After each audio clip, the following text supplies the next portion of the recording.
हैं। दोस्तों आज हम ये जानने का प्रयास करते हैं कि हमारे बिहार में जो लॉकडाउन है कितना ज़्यादा प्रभावशाली रहा।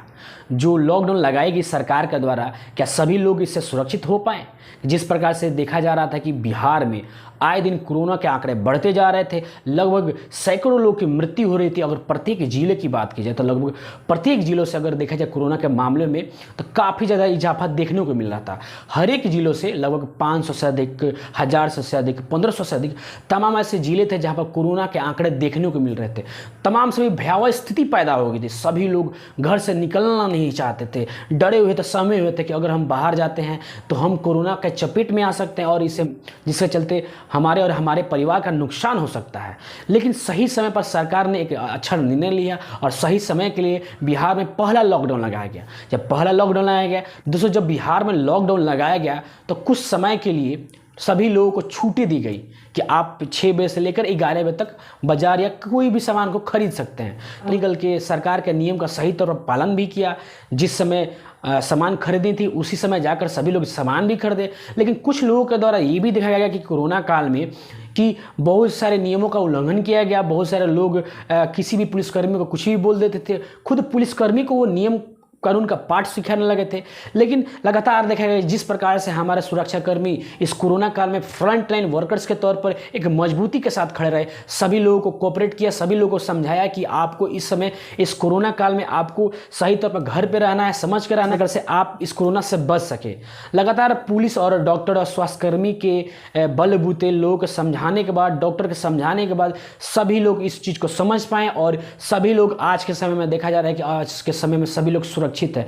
दोस्तों अगर बिहार में कोरोना के आंकड़ों की बात की जाए तो अब आए दिन बिहार में कोरोना के आंकड़े काफ़ी ज़्यादा कम होते जा रहे हैं। लगभग अब मैं बात करूँ तो प्रत्येक जिलों से लगभग 100, 150 या 100 से कम कोरोना के मामले देखने को मिल रहे हैं। अब और जो भी हमारे जो गंगा घाट पर लाशें जलाई गई थी, एक दिन में 50 लाशें, 60 लाशें, 70 लाशें, अब देखा जा रहा है कि वहाँ पर भी अब बहुत सारे लाशों में कमी देखी गई है। वहाँ पर बहुत कम दर पर वहाँ पर लोगों को जलाया जा रहा है। स्पेशली अगर कोविड 100 गृह की बात की जाए तो वहाँ पर बहुत सारे लोगों को लाइनें लगानी पड़ती थी, बहुत सारे पैसे देने पड़ते थे, बहुत सारे लोग इंतजार करते थे और बहुत सारे लोगों को डर था कि हम कोरोना मरीजों को जला रहे हैं तो हम इससे इफेक्टेड ना हो, जिससे कि हम दूसरे को और लोगों को इफेक्टेड कर सकें। लेकिन लगातार देखा गया कि सभी लोग काफ़ी धैर्यपूर्वक और साहसी कदम उठाने के बाद इस चीज़ से लड़े और तब देखा जा रहा है कि अब कोरोना के आंकड़े अब धीरे धीरे कम होते जा रहे हैं और सभी लोग अब राहत की सांस ले रहे हैं।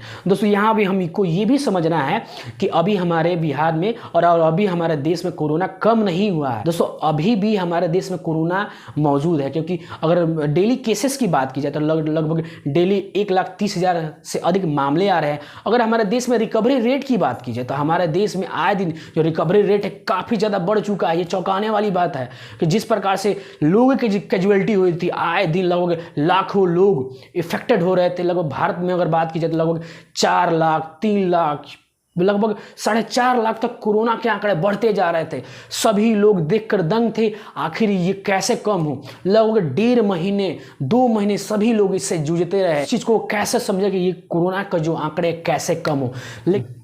लेकिन दोस्तों कहा जाता है नहीं कि बुरा वक्त टल जाता है। अब धीरे धीरे देखा जा रहा है कि ये जो बुरा वक्त है अब धीरे धीरे टलते जा रहा है, क्योंकि हम सही तौर पर मास्क का यूज़ कर रहे हैं, सैनिटाइजर्स का यूज़ कर रहे हैं और सोशल डिस्टेंसिंग का पालन कर रहे हैं। क्योंकि सबसे बड़ी लड़ाई हमें खुद से लड़नी है, लोगों को समझानी है कि अभी भी देश में कोरोना ख़त्म नहीं हुई है। इसे हमें भली भांति सभी को मिलकर लड़ना है, क्योंकि हम लोगों की जागरूकता से ही इस कोरोना को अभी तक हमने मात दे पाई है। अगर हम सरकार की बात करें तो सरकार भी सही तौर पर बहुत सारे हद तक उन्होंने अपने स्तर पर काम भी किया, लेकिन सरकार को आलोचना का भी शिकार होना पड़ा कि सरकार सही तौर पर काम नहीं कर रही है। दोस्तों अगर सरकार की बात की जाए तो बहुत सारे ऐसे जगह हैं, बहुत सारे ऐसे हॉस्पिटल्स हैं जहाँ पर देखा गया कि स्वास्थ्य कर्मियों के द्वारा, डॉक्टर के द्वारा काफ़ी ज़्यादा लापरवाही देखने को मिली। ऐसे ही कोरोना मरीज को छोड़ दे रहे थे, ऐसे ही कोरोना मरीज मरते जा रहे थे, उनके द्वारा ध्यान नहीं दिया जा रहा था। लेकिन तारीफ करने में उन चंद डॉक्टर्स का, उन चंद नर्सों का जिन्होंने कोरोना मरीज को सही तौर पर वो उन्होंने ट्रीटमेंट किया और उनका इलाज किया। दोस्तों अगर कहीं भी हम कोविड हॉस्पिटल में जाते तो वहाँ पर देखा जाता कि काफ़ी ज़्यादा लापरवाही देखने को मिलती थी। काफ़ी लोग देखा जाता, काफ़ी लोगों का शिकायत भी था कि सही तौर पर डॉक्टरों के द्वारा ट्रीटमेंट नहीं किया जा रहा है, सही समय पर खाना नहीं दिया जा रहा है, सही समय पर पीना नहीं दिया जा रहा है। लेकिन ये धीरे धीरे जब ये मामला बढ़ता गया, सरकार भी सख्त होती चली गई और इस चीज़ को वो भली भांति समझी और समझाई कि सही तौर पर इस कोरोना काल में काम करना है।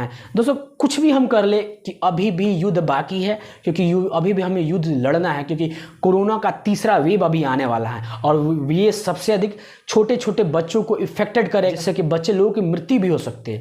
तो जिस प्रकार से हमने गलती किया था जब कोरोना की दूसरी वेव हमारे देश में आई थी, तब हमने सही तौर पर समझा नहीं था, सही तौर पर परखा नहीं था और हम सही तौर पर किसी चीज़ पर ध्यान भी नहीं दिए थे। लेकिन अब हमें ध्यान देने की ज़रूरत है, क्योंकि कहा जाता ना कि एक चोट के बाद एक सीख मिलती है, तो इसका मतलब समझ ले कि अभी भी एक चोट से हमें सीख मिली है।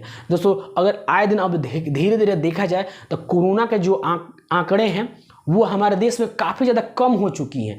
जब लोगों की मृत्यु की बात की जाए तो अब आए दिन लगभग 4 से 4,500 लोगों की मृत्यु होती थी, वो धीरे धीरे कम होते चली गई हैं। लगभग 2500 2800 ये कोरोना के आंकड़े हो गए। दोस्तों जब कोरोना की पहली वेव हमारे देश में आई थी, जब कोरोना की पहली लहर आई थी, तब हमने मिलकर जुलकर सभी लोगों ने एकजुटता के साथ लड़ा था और उस कोरोना को देखा गया कि सभी लोगों ने भली भांति मिलकर लड़ा था और उस चीज़ को कम कर दिया था और एक सही माहौल में हम जीने लगे थे। उस समय बिहार विधानसभा चुनाव हुआ था, सभी लोग एंजॉय से घूम रहे थे, बिना मास्क का भी घूम रहे थे। लेकिन हमारे गलतियों के कारण कोरोना के दूसरी वेव भी चल गई।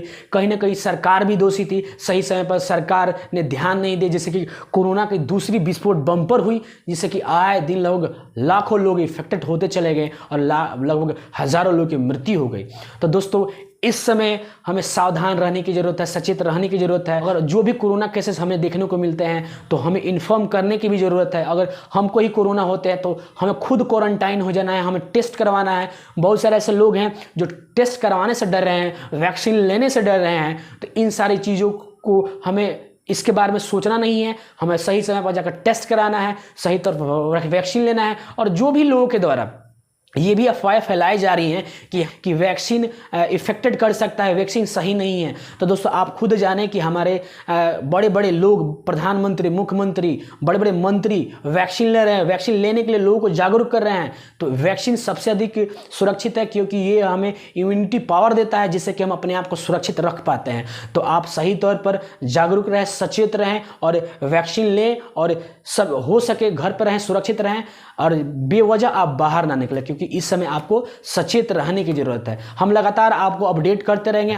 तो दोस्तों ऐसे ही आप हमारा साथ दें, ऐसे ही हमारा सपोर्ट करें, ताकि और भी अच्छी अच्छी खबरें हम आपको दिखाते रहें। दोस्तों अभी तक हमारे चैनल को आपने सब्सक्राइब नहीं किया है तो चैनल को जरूर सब्सक्राइब करें और हो सके ज़्यादा से ज़्यादा शेयर करें, ताकि हमें भी सपोर्ट मिले और हम आपके लिए और भी अच्छी अच्छी चीज़ें कर पाए। नमस्कार।